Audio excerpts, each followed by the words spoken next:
Hi everybody, welcome to From the Inside Out Day 11, and the statement today is don't get your hopes up. Okay, so after only 10 days you are certainly starting to see a positive pattern, at least I hope you are.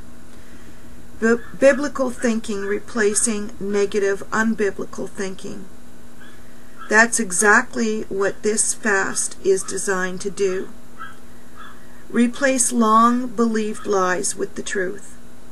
Thought patterns shape our expectations and our actions.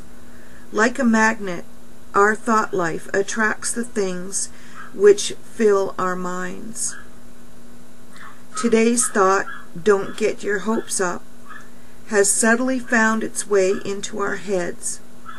We have been trained by doubt and unbelief to lower our expectations and to brace ourselves for mediocrity.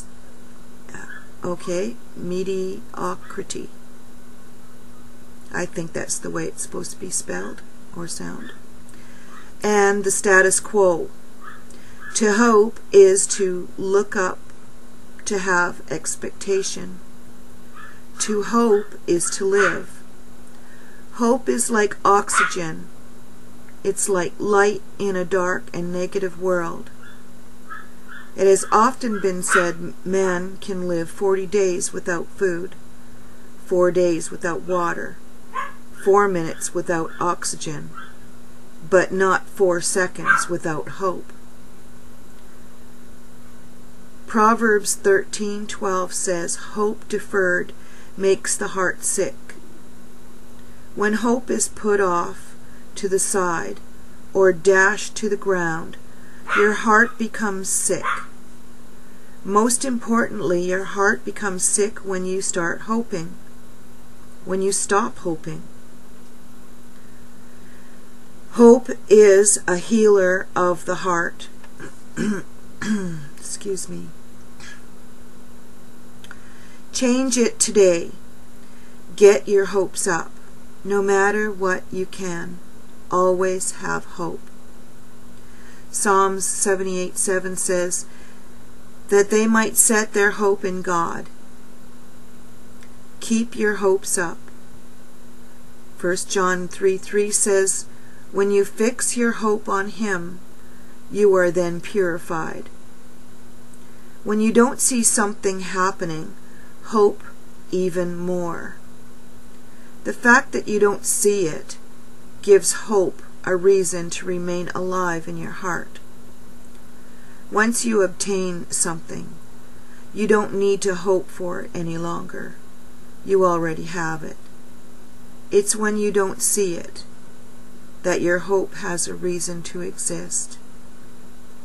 Get faith.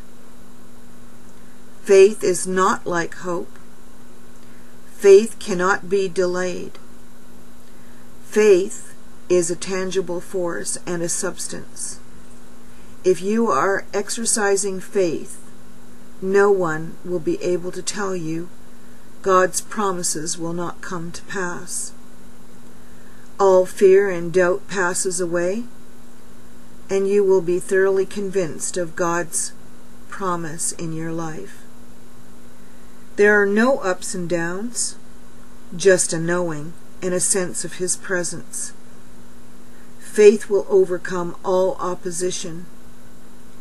Faith is the fulfillment of your hope. It is the tree of life. Meditate on the love of God. Hope that it is not deferred.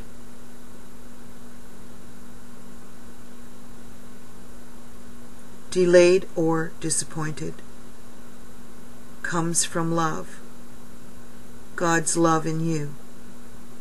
Romans 5:5 says, and hope does not disappoint or leave you with shame, because the love of God has been poured out within our hearts. Free yourself from negative people. There are people who think they're doing you a favor by managing your expectations or protecting you from disappointment. Get around people who are full of hope and can dream with you. These types of relationships will encourage you to live in your highest expectation. Think it and say it. My hopes are up. I eliminate the notion of lowering my expectations. I refuse to accept people's advice to not get my hopes up. I get my hopes up now, and I will keep them up. I expect God's promises to come to pass in my life today. I expect good to come to my life today.